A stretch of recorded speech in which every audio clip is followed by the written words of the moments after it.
မင်္ဂလာပါရှင်ကျွန်မဒီတစ်ခေါက်ပြောပြပေးမှာကအလုပ် interview ဝင်တဲ့နေရာမှာအင်္ဂလိပ်စာကိုတွတ်လက်လက်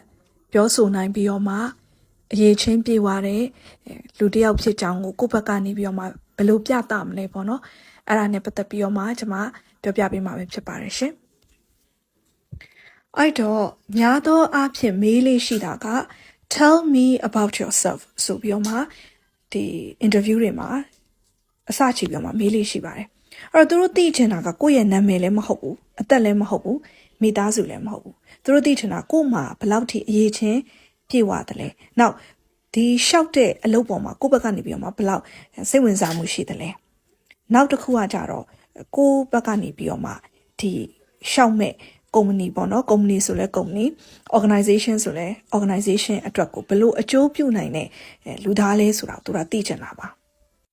ဒါကြောင့်ကျွန်မဒီ sample အဖြေလေးကိုအရင်ဆုံးပြောပြပေးပါမယ် I have a strong background in English education and communication. Over the past few years, I have developed skills in lesson planning, classroom management, and student engagement. I'm looking for an opportunity to grow professionally and contribute to a dynamic organization. ဒီနေရာမှာကျွန်မကအင်္ဂလိပ်စာ background ကလာတာဖြစ်တဲ့အတွက်ကြောင့်မလို့ကျွန်မမှာဒီ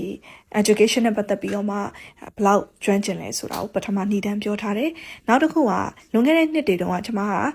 ဒီကလေးတွေကိုစာသင်တာနဲ့ပတ်သက်ပြီးတော့မှအတွေ့အကြုံရှိတဲ့အကြောင်းနောက်တစ်ခုက classroom management နဲ့ပတ်သက်ပြီးတော့မှပိုင်နိုင်လုပ်နိုင်တဲ့အကြောင်းကိုယ့်ရဲ့ skill ကိုပြောထားတာပဲဖြစ်ပါတယ်။နောက်ဆုံးတစ်ချက်ကတော့ကျွန်မကဒီလိုပေါ့နော် opportunity ဆိုတဲ့စကားလုံးကိုထည့်ပြီးမှသုံးထားတာဖြစ်တဲ့ကြောင့်မလို့အခွင့်အလမ်းကိုရှာနေတဲ့လူတစ်ယောက်ပေါ့နော်တိုးတက်မှုကိုလိုချင်နေတဲ့လူတစ်ယောက်အနေနဲ့ကို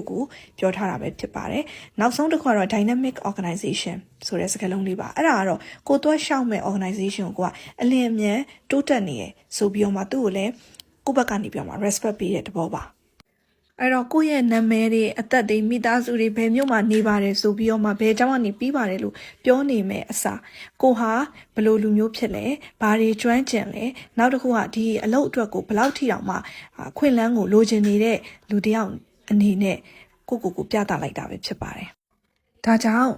အခုလေ့လာနေတဲ့သူတွေကကိုယ့်ရဲ့ကျွမ်းကျင်တဲ့နယ်ပယ်ဘာသာရပ်အပေါ်မှာမူတည်ပြီးတော့မှပြောင်းလဲပြီးတော့မှ